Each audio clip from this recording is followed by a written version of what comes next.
Glorificado seja Deus por mais um dia que Ele nos acrescenta. Louva a Deus pela vida de cada um dos que ouvem a palavra de Deus. Aqui quem vos fala é a missionária Maria Zélia Araújo, a Zelinha, que para a glória de Deus anuncia as boas novas de salvação, a qual você que nos ouve só encontra em Cristo Jesus, o Senhor. Porque Ele mesmo disse em o Evangelho segundo João, capítulo 14, verso 6, eu sou o caminho, a verdade e a vida. Ninguém vem ao Pai senão por mim. Estamos em mais um domingo do mês de dezembro, mês chamado mês natalino. E quando se fala, está se falando do aniversário de Jesus. Falando do aniversário de Jesus, ou melhor, do nascimento de Jesus, nós encontramos as Sagradas Escrituras registrando o seu nascimento. Em Lucas capítulo 2, os versos de 1 a 7, você tem o nascimento de Jesus. Em Mateus capítulo 1, os versos de 18 a 25 também tem o nascimento de Jesus Cristo. Eu vou ler esses dois textos, porque vou ler de conformidade com a descrição feita pelo evangelista Lucas e de acordo com a descrição feita pelo apóstolo Mateus. Em Mateus você tem a seguinte colocação. O nascimento de Jesus Cristo foi assim. Maria, a sua mãe, ia casar com José, mas antes do casamento ela ficou grávida pelo Espírito Santo. José, com quem Maria ia casar, era um homem que sempre fazia o que era direito. Ele não queria difamar Maria e por isso resolveu desmanchar o contrato de casamento, sem ninguém saber. Enquanto José estava pensando nisso, um anjo do Senhor apareceu a ele num sonho e disse: José, descendente de Davi, não tenha medo de receber Maria como sua esposa, pois ela está grávida pelo Espírito Santo. Ela terá um menino e você porá nele o nome de Jesus, pois ele salvará o seu povo dos pecados deles. Tudo isso aconteceu para se cumprir o que o Senhor tinha dito por meio do profeta. A virgem ficará grávida e terá um filho, que receberá o nome de Emanuel. Emanuel quer dizer, Deus está conosco. Quando José acordou, fez o que o anjo do Senhor havia mandado e casou com Maria. Porém, não teve relações com ela até que a criança nasceu. E José pôs no menino o nome de Jesus. Ainda fazendo uma colocação desta leitura, com relação ao verso 19, que José com quem Maria casou-se, naquela época era costume se ter um contrato, de acordo com o costume dos judeus. Naquele tempo, os que iam casar firmavam primeiro um contrato de casamento, que só podia ser desmanchado pelo divórcio. Então, quando você lê o texto que diz desmanchar o contrato de casamento, é porque já havia um contrato entre eles dois, ou seja, José e Maria, e esse contrato se dava antes do casamento. Com relação ao nome Jesus, Jesus quer dizer o Senhor salva.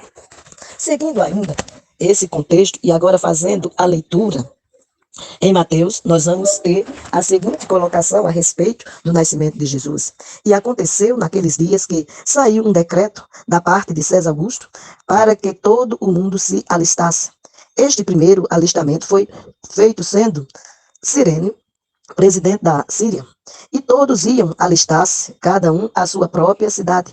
E subiu também José da Galileia, da cidade de Nazaré, a Judeia, a cidade de Davi, chamada Belém, porque era da casa e família de Davi, a fim de alistar-se com Maria, sua mulher, que estava grávida. E aconteceu que, estando eles ali, se cumpriram os dias em que ela havia de dar à luz, e deu à luz a seu filho primogênito, e envolveu-o em panos, e deitou numa manjedoura, porque não havia lugar para eles na estalagem. Então, aqui nós temos a descrição, tanto em Lucas como em Mateus, do nascimento de Jesus. Eu fiz a leitura de ambos os textos em Lucas, só que fiz uma na versão da Bíblia, na linguagem revista e corrigida, com referência a algumas variantes, e fiz a outra leitura também de Lucas, na Bíblia visual com infográficos. Estas foram as leituras em Lucas. Entretanto, fazendo a mesma leitura em Mateus, você vai ter a seguinte colocação. Ora, o nascimento de Jesus Cristo foi assim, estando Maria, sua mãe, desposada com José, que é a mesma coisa que a história do contrato, o qual já citei antes. desposada com José, sem que tivesse antes coabitado com ele, ou seja, nenhuma relação sexual houve.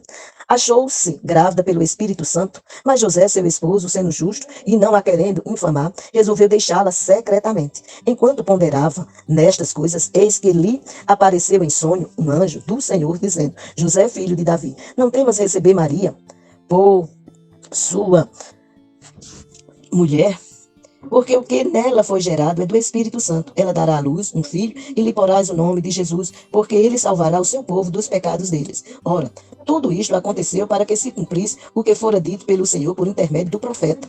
Eis que a virgem conceberá e dará à luz um filho,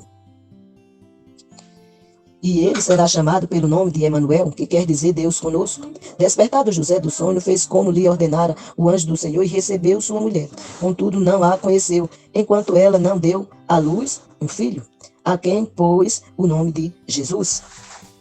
Na Bíblia, eu fiz a leitura na Bíblia de Estudo de Genebra. Na Bíblia de Estudo Conselheira, temos a seguinte colocação a respeito desse texto de Mateus, que vai do verso 18 ao 25. O nascimento de Jesus Cristo foi assim. Aqui nos é revelado um acontecimento incrível em que céu e terra se unem e o eterno Deus irrompe no tempo e na história humana. Um casal de poucas posses, numa pequena aldeia de um lugar periférico da Palestina e do Império Romano, é o centro de tudo. O nascimento de um bebê especial ocorre não por intervenção humana, mas divina. José, um trabalhador comum, um carpinteiro, homem pacato, íntegro, contratou casamento com uma moça, Maria, nos termos legais de sua época.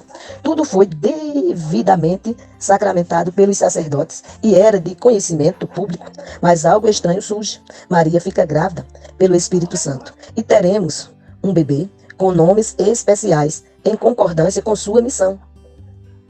Emanuel, Deus feito homem, Deus conosco, em todos os momentos e circunstâncias, e para sempre. Não haverá mais lugar para a solidão e o abandono.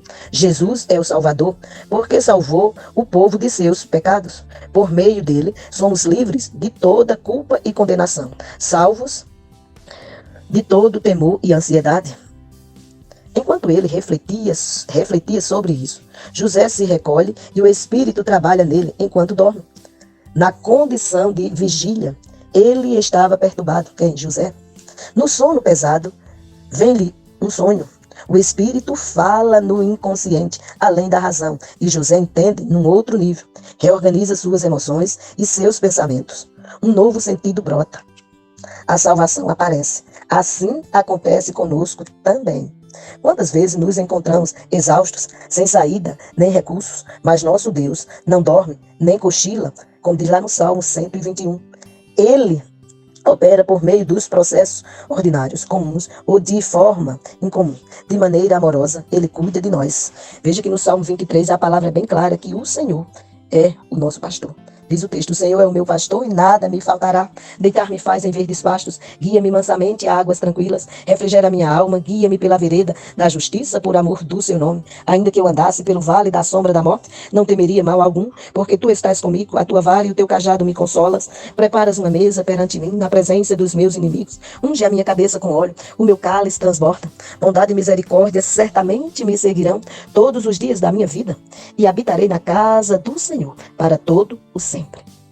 Ainda falando a respeito de Jesus, que é a nossa reflexão, o nascimento de Jesus, ou o nascimento de Jesus Cristo, porque em Mateus nós temos o título Nascimento de Jesus Cristo, em Lucas nós temos o nascimento de Jesus, mas nós contemplamos que o nome e a missão de Jesus compreende uma ação gloriosa em favor da humanidade. Pois quando a gente olha em Gênesis, capítulo 3, versículo 15, o Senhor, Deus Todo-Poderoso, ele fala com Adão.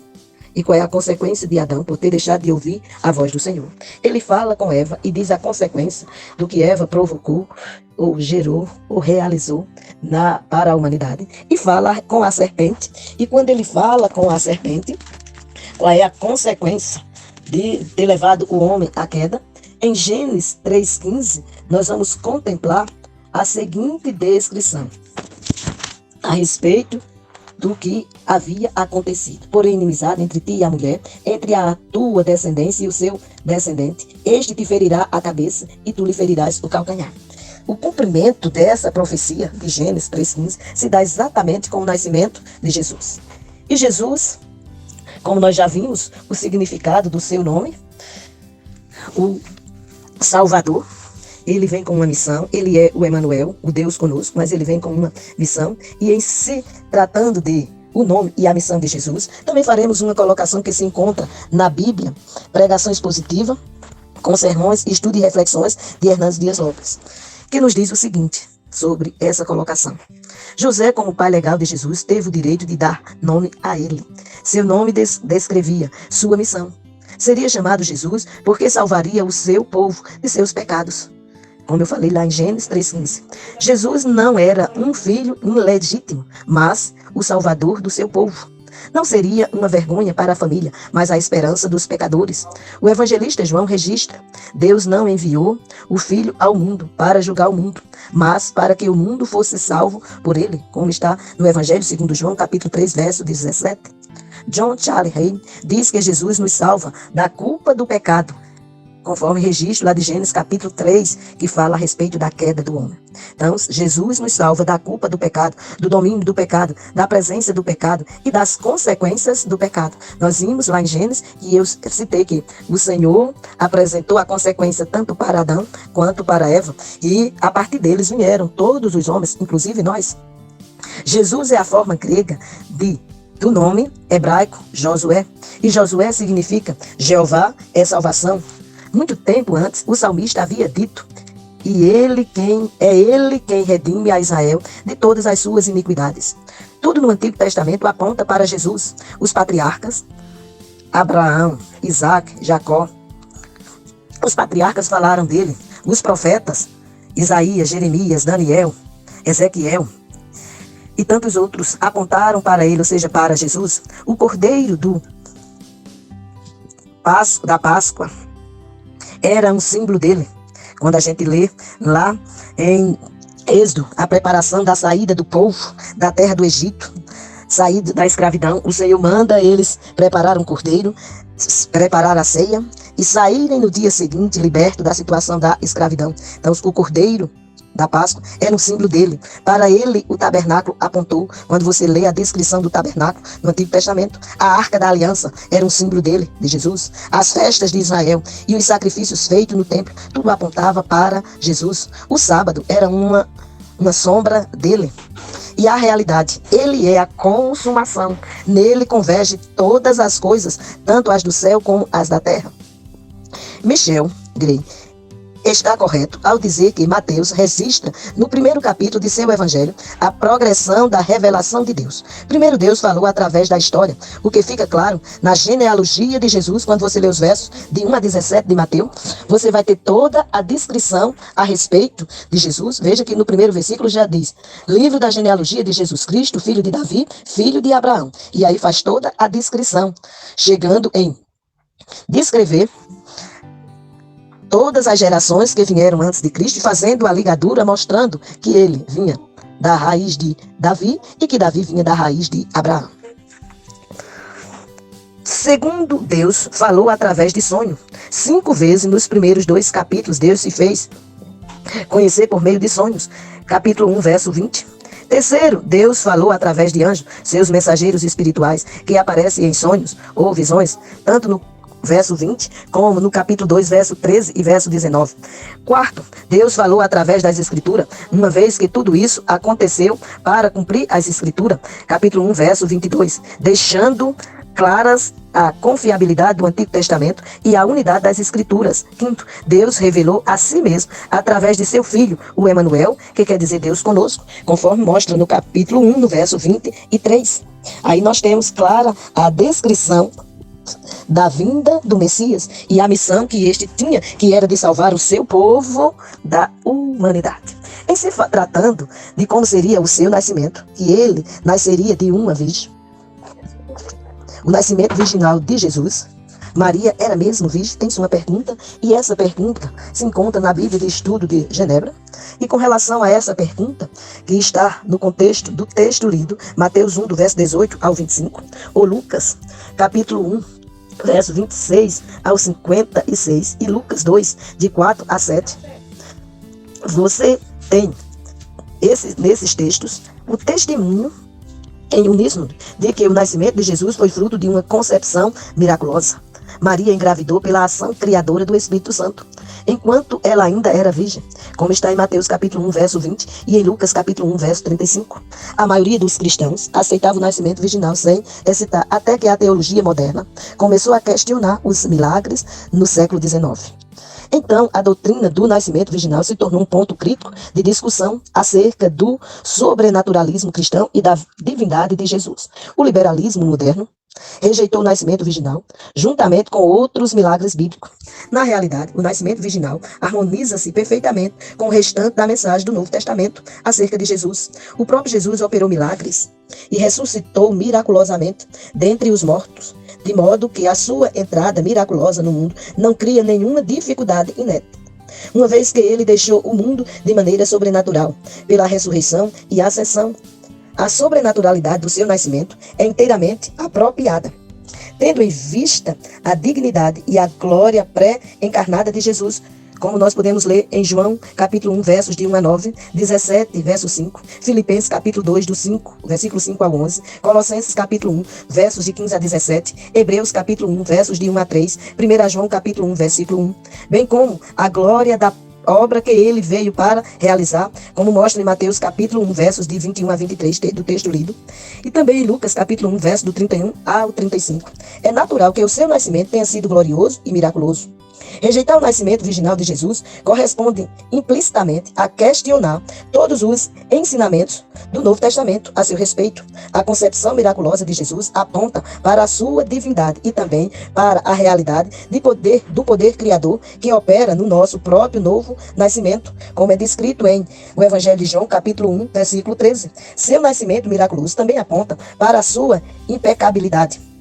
Embora Maria fosse uma pecadora, como mostra em Lucas capítulo 1, verso 43 ao 48, ela deu à luz aquele que não teve pecado algum, por meio da operação do Espírito Santo. A humanidade de Jesus não foi maculada pelo pecado, permitindo que Jesus se tornasse o sacrifício perfeito pelos pecados dos homens e o salvador de sua própria mãe, e com ela do restante da verdadeira igreja. Então, aí nós temos a descrição a respeito do nascimento virginal de Jesus. Também fizemos a descrição, a leitura que relata tanto no Evangelho segundo Mateus, como também segundo Lucas. Também trouxemos um pouco da explicação a respeito do nome de Jesus e da missão de Jesus. Tudo isto fazendo-se cumprir o que estava lá em Gênesis capítulo 3, versículo 15, como eu li para todos nós, que ele veio com a missão de salvar o pecador. E é exatamente em Gênesis capítulo 3 que nós temos a descrição a respeito da queda do homem. E a queda do homem foi do homem Adão, não foi só em Adão, mas aconteceu para todos nós. Então nós vamos contemplar que tanto Mateus como Lucas têm a preocupação de apresentar quem é Jesus e o que Jesus veio fazer quando tomou a forma de homem. E aí nós vamos contemplar quem é Jesus. Nós vamos contemplar no livro de Mateus que Jesus cumpre as profecias do Antigo Testamento que falam a respeito da vinda de um Messias e Rei. O reino de Deus opera de acordo com os valores de Deus e não com os valores humanos. Jesus chama seus discípulos a investir seus esforços no reino de Deus e não em alcançar bens terrenos. E os crentes em Jesus, que eu espero que você que nos ouve seja um deles, e se você ainda não é, hoje ele te dá a oportunidade de você nascer para Deus através deles. Os crentes em Jesus são o sal e a luz que propagam as boas notícias pelo mundo. Lá em Isaías capítulo 52, verso 7, a palavra nos diz que formosos são os pés daqueles que anunciam as boas novas de salvação. E aqui estamos que anunciando as boas novas de salvação. A descrição feita desses 4 pontos que citei agora são ideias centrais que você encontra no Evangelho segundo Mateus, e estes são apontados ou descritos na Bíblia visual com infográficos. Ainda falando do livro de Lucas, no qual nós lemos também o nascimento de Jesus, você tem que as ideias centrais encontradas nesse livro falam exatamente a respeito das boas novas dos evangelhos, que são para todas as pessoas. Quando aqui me preocupa em falar das boas novas para você, é porque o Senhor nos deu a ordem, segundo Marcos, capítulo 16, verso 15, dizendo: ide por todo mundo e pregai o evangelho a toda criatura. Quem crê e for batizado será salvo, porém quem não crê já está condenado. Então ele nos dá a oportunidade da gente anunciar para todos, para que todos possam ter o conhecimento das boas novas de salvação. E as boas novas de salvação é exatamente o nascimento do Senhor e Salvador Jesus Cristo. Então você precisa conhecer as boas novas. Jesus demonstra especial preocupação pelos desprezados, pelas mulheres e pelos pobres. Jesus demonstra especial preocupação pelos desprezados, pelas mulheres e pelos pobres. As parábolas de Jesus ressaltam a importância do arrependimento e da reconciliação que o ser humano precisa ter com Deus. Veja que nós abrimos essa reflexão com a expressão dita por Jesus: eu sou o caminho, a verdade e a vida. Ninguém vem ao Pai a não ser por mim. O Espírito Santo permeia o ministério de Jesus e Jesus busca e salva os perdidos. Basta você crer nele como enviado de Deus para restaurar a reconciliação do homem com Deus, porque lá em Gênesis capítulo 3, o homem perdeu essa reconciliação e você terá não só a comemoração no mês de dezembro do nascimento de Jesus, mas você terá Jesus nascendo na tua vida e fazendo de você nova criatura. E você, como nova criatura, é como diz as Escrituras: aquele que está em Cristo, nova criatura é. As coisas velhas já passaram e eis que tudo se fez novo. Que Deus te abençoe e que você celebre o aniversário de Jesus, sendo consciente que ele veio ao mundo com a missão de salvar o pecador, que Paulo já disse, dos quais eu sou o principal. E não só Paulo, mas todos nós estamos destituídos da glória de Deus, porque somos pecadores, e a oportunidade ele nos dá de nos reconciliarmos com ele através de Jesus Cristo. Que Deus te abençoe e que você e toda a sua família tenham um Natal alegre e feliz na presença daquele que é a razão da nossa existência. Jesus Cristo, Senhor e Salvador de todo aquele que nele crê. Amém.